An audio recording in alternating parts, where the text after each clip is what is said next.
ರಸ್ತೆ ಅಪಘಾತದಲ್ಲಿ ಇರಬಹುದು, ಯಾವುದೇ ಅನಾಥ ಶವ ಇತ್ತು ಅಂತಂದ್ರೂ ಅದನ್ನ ಯಾವುದೇ ರೀತಿಯಾದಂತಹ ಭೇದ ಭಾವ ಮಾಡದೆ, ಸರ್ ತಮ್ಮ ಅನುಮತಿಯೊಂದಿಗೆ ಸಭೆಯಲ್ಲಿ ಹೇಳ್ತಾ ಇದ್ದೇನೆ, ಅವ್ರ ಜೊತೆ ಫೋನ್ನಲ್ಲಿ ಮಾತನಾಡುವಾಗ ಅವ್ರು ಹೇಳಿದ್ರು, ಸರ್ ನಾನು ರೋಮನ್ ಕ್ಯಾಥೋಲಿಕ್ ಆದ್ರೂ ನಾನು ಯೋಚನೆ ಮಾಡುವಂಥದ್ದು ಅಲ್ಲಿ ಬಿದ್ದಿರುವಂಥದ್ದು ಒಬ್ಬ ಮನುಷ್ಯ ಅಂತ ಹೇಳಿ, ಆ ಮನುಷ್ಯನಿಗೆ ಸದ್ಗತಿ ಕಾಣಿಸ್ಬೇಕು ಅನ್ನುವಂಥದ್ದು ನನ್ನ ಉದ್ದೇಶ ಅಂತ ಹೇಳಿ ಅತ್ಯಂತ ಹೆಮ್ಮೆಯಿಂದ ಹೇಳ್ಕೊಂಡ್ರು.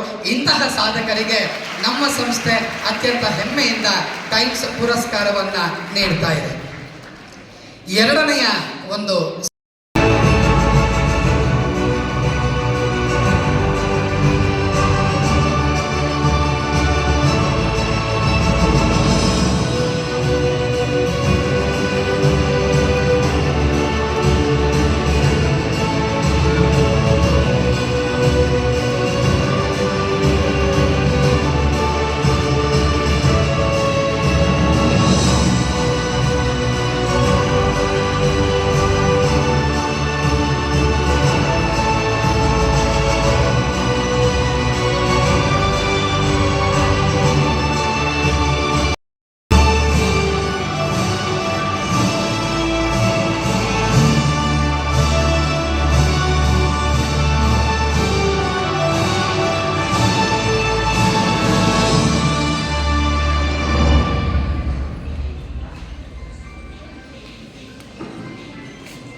ಈ ಪ್ರತಿಭೆಗೆ ತುಂಬ ಅವಕಾಶ ಇದೆ. ಆ ಅವಕಾಶವನ್ನು ತಾವೆಲ್ಲರೂ ಕೂಡ ಸದುಪಯೋಗ ಪಡಿಸ್ಕೊಂಡು ನಿಮ್ಮ ಭವಿಷ್ಯವನ್ನು ರೂಪಿಸ್ಕೊಳ್ಬೇಕು. ನೋಡಿ, ನಿಮ್ಗೀಗ ನಮ್ಮ ಮುಂದೆ ಸಾಧಕರಿದ್ದಾರೆ, ಜೊತೆಗೆ ಗಂಗಾಧರ ಅವರಂಥವರಿದ್ದಾರೆ. ಹಾಗಾಗಿ ಎಲ್ಲರೂ ಕೂಡ ನೀವು ಏನು ಕರ್ತವ್ಯ ಮಾಡ್ತೀರೋ ಆ ಕರ್ತವ್ಯವನ್ನು ಬದ್ಧತೆಯಿಂದ ನಿರ್ವಹಿಸಬೇಕು. ಈಗ ನೀವು ಓದ್ತಾ ಇದ್ದೀರಿ, ನಿಮ್ಮ ಮುಂದೆ ಪುಸ್ತಕ ಓದು ಇದು ಮಾತ್ರ ಇರಬೇಕು. ನಂತರ ನಾವೇನು ಕರ್ತವ್ಯ ಮಾಡ್ತೀವೋ ಅದ್ರ ಕಡೆ ಗಮನ ಇರಬೇಕು. ಆಗ ಮಾತ್ರ ನಾವು ಯಶಸ್ಸನ್ನು ಸಾಧಲಿಕ್ಕೆ ಸಾಧ್ಯ ಆಗುತ್ತೆ. ಈ ನಿಟ್ಟಿನಲ್ಲಿ ಎಲ್ಲ ವಿದ್ಯಾರ್ಥಿಗಳು ಸ್ವಲ್ಪ ಈ ವಯಸ್ಸಿನಲ್ಲಿ ತುಂಟಾಟ ಎಲ್ಲ ಇರ್ತವೆ, ಅವನು ಸ್ವಲ್ಪ ಬದಿಗೊತ್ತಿ ಶಿಕ್ಷಣದ ಕಡೆ ಗಮನ ಕೊಡಿ. ಇನ್ನು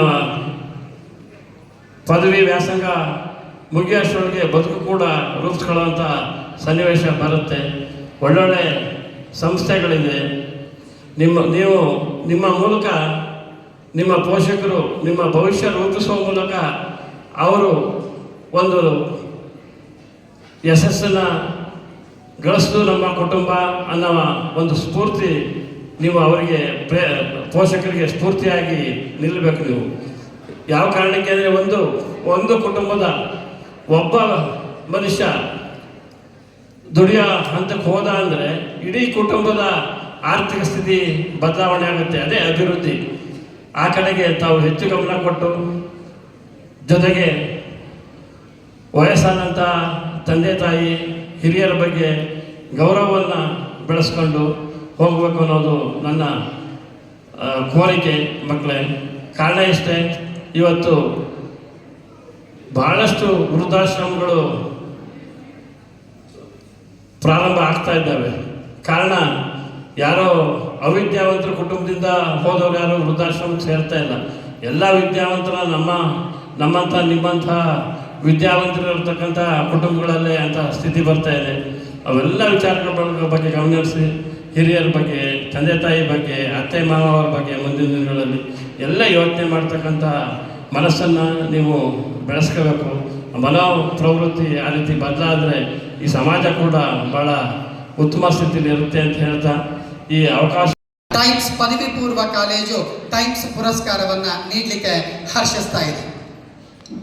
ನಮ್ಗೆಲ್ರಿಗೂ ಗೊತ್ತಾಗ್ತಾ ಇದ್ದಾರೆ, ಆದರೆ ನಾಡಿನಲ್ಲೂ ಕೂಡ ಒಬ್ರು ಸೈನಿಕರು ಇರ್ತಾರೆ, ಅವರನ್ನ ನಾವು ಕರೆಯುವಂಥದ್ದು ವೈದ್ಯರು ಅಂತ ಹೇಳಿ.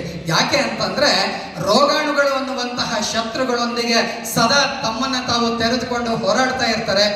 ಇಂದು ನಾವು ಆಯ್ಕೆ ಮಾಡಿರ್ತಕ್ಕಂಥದ್ದು ಶ್ರೀಮತಿ ಡಾಕ್ಟರ್ ಶೋಭಾರಾಣಿ ಮೇಡಮ್. ದಯವಿಟ್ಟು ವೇದಿಕೆಗೆ ಬರಬೇಕು ಅಂತ ಹೇಳಿ ಅವರನ್ನು ಗೌರವಪೂರ್ವಕವಾಗಿ ಕೇಳ್ಕೊಳ್ತಾ ಇದ್ದೇನೆ. ಸ್ತ್ರೀ ರೋಗ ಹಾಗೂ ಪ್ರಸೂತಿ ರೋಗ ತಜ್ಞರು, ಆತ್ಮೀಯ ಮಕ್ಕಳೇ, ಇತರೆ ವೈದ್ಯರು ಒಂದು ಜೀವದ ಜೊತೆ ಹೋರಾಡ್ತಾ ಇದ್ರೆ ಇಂತಹ ವೈದ್ಯರು ಎರಡೆರಡು ಜೀವದ ಜೊತೆ ಹೋರಾಡ್ತಾ ಇರ್ತಾರೆ. ಒಬ್ಬರು ತಾಯಿ, ಇನ್ನೊಂದು ತಾಯಿಯ ಗರ್ಭದಲ್ಲಿ ಇರ್ತಕ್ಕಂತಹ ಮಗು. ಒಂದು ಸ್ವಲ್ಪ ಹೆಚ್ಚು ಕಡಿಮೆ ಆದರೂ ಎರಡೆರಡು ಜೀವಗಳಿಗೂ ಅಪಾಯಕಾರಿಯಾಗೇ ಇರ್ತದೆ. ಇಂತಹ ವಿಷಮ ಪರಿಸ್ಥಿತಿಯಲ್ಲಿಯೂ ಯಾವುದೇ ರೀತಿಯಾಗಿ ತಾವು ಉದ್ವಿಗ್ನತೆಗೆ ಒಳಗಾಗದೆ ಶಾಂತ ಚಿತ್ತದಿಂದ 24/7 ತಮ್ಮನ್ನು ತಾವು ಇಂತಹ ಸೇವೆಗೆ ತೆರೆದುಕೊಂಡಿರ್ತಕ್ಕಂತಹ ವೈದ್ಯರು. ಅದಕ್ಕಾಗಿಯೇ ವೇದಗಳು ಹೇಳ್ತವೆ ವೈದ್ಯೋ ನಾರಾಯಣೋ ಹರಿಹಿ ಅಂತ ಹೇಳಿ. ಹಾಗಾಗಿ ಡಾಕ್ಟರ್ ಶೋಭಾರಾಣಿ ಮೇಡಮ್ ಅವರಿಗೆ ಅತ್ಯಂತ ಹೆಮ್ಮೆಯಿಂದ ಟೈಮ್ಸ್ ಪುರಸ್ಕಾರವನ್ನ ನೀಡಲಿಕ್ಕೆ ನಮ್ಮ ಸಂಸ್ಥೆ ಹೆಮ್ಮೆ ಪಡ್ತಾ ಇದೆ. ಸೇವಕರು, ಇನ್ನೊಬ್ಬರು ಕ್ರೀಡಾ ಕ್ಷೇತ್ರ, ಅದೇ ರೀತಿಯಲ್ಲಿ ಇನ್ನೊಬ್ಬರು ವೈದ್ಯರು. ದೇಶದಲ್ಲಿ ಈ ರೀತಿಯ ಸಾಧಕರು ಸಾಕಷ್ಟು ಜನ ಇದ್ದಾರೆ.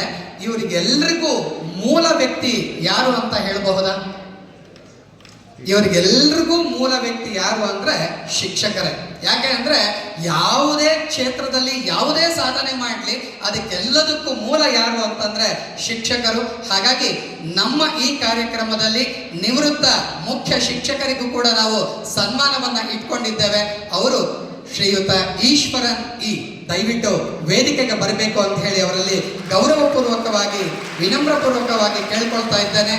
ಪಕ್ಕದ ಅಂಕನಹಳ್ಳಿಯಲ್ಲಿ ತಮ್ಮ ಬಾಲ್ಯ ಜೀವನವನ್ನು ನಡೆಸಿ ಅತ್ಯಂತ ಕಡು ಬಡತನದಲ್ಲಿ ವಿದ್ಯಾಭ್ಯಾಸವನ್ನು ಮಾಡಿ ಪ್ರಾಥಮಿಕ ಶಿಕ್ಷಕರಾಗಿ, ಪ್ರೌಢಶಾಲಾ ಶಿಕ್ಷಕರಾಗಿ, ಮುಖ್ಯ ಶಿಕ್ಷಕರಾಗಿ ಕಾರ್ಯವನ್ನು ನಿರ್ವಹಿಸಿ ತಾಲೂಕಿನಾದ್ಯಂತ, ಜಿಲ್ಲೆಯಾದ್ಯಂತ ತಮ್ಮದೇ ಆದಂತಹ ಛಾಪನ್ನು ಮೂಡಿಸಿರ್ತಕ್ಕಂತಹ ಶ್ರೀಯುತ ಈಶ್ವರನ್ ಇ. ಇವರು ನಿವೃತ್ತ ನೌಕರರ ಸಂಘದ ಗೌರವಾಧ್ಯಕ್ಷರಾಗಿಯೂ ಕೂಡ ಕರ್ತವ್ಯವನ್ನು ನಿರ್ವಹಿಸ್ತಾ ಇದ್ದಾರೆ. ತಮ್ಗೆಲ್ರಿಗೂ ಗೊತ್ತೇ ಇದೆ, ನಮ್ಮೂರಿನಲ್ಲಿ ಮೈಸೂರು ರಸ್ತೆಯಲ್ಲಿ ನಾವಿನ್ಯ ಕ್ಲಿನಿಕ್ ಅಂತ ಹೇಳಿದೆ. ಅದರಲ್ಲಿ ಡಾಕ್ಟರ್ ಲಕ್ಷ್ಮೀಕಾಂತ್ ಅಂತ ಹೇಳಿ ಡರ್ಮಟಾಲಜಿಸ್ಟ್ ಇದ್ದಾರೆ. ಅವರ ತಂದೆ ಶ್ರೀಯುತ ಈಶ್ವರನ್ ಅವರು. ಇವರಿಗೆ ನಮ್ಮ ಟೈಮ್ಸ್ ಕಾಲೇಜು ಟೈಮ್ಸ್ ಪುರಸ್ಕಾರ 2026 ನೀಡಲಿಕ್ಕೆ ಅತ್ಯಂತ ಗೌರವವನ್ನ, ಹೆಮ್ಮೆಯನ್ನ ಪಡ್ತಾ ಇದೆ. ವೇದಿಕೆಯಲ್ಲಿ ಇರ್ತಕ್ಕಂತಹ ಮಾನ್ಯ ನ್ಯಾಯಾಧೀಶರು ಹಾಗೂ ಶ್ರೀಯುತ ಕೆಂಚೇಗೌಡ ಸರ್, ಗಂಗಾಧರ್ ಸರ್, ಪ್ರಾಂಶುಪಾಲರು, ಹನುಮಂತರಾವ್ ಸರ್ ಹಾಗೂ ಸಂಜಯ್ ಸರ್ ಇವರಿಗೆ ಗೌರವವನ್ನು ನೀಡಬೇಕು ಅಂತ ಹೇಳಿ ಕಳಕಳಿಯ ಪ್ರಾರ್ಥನೆ.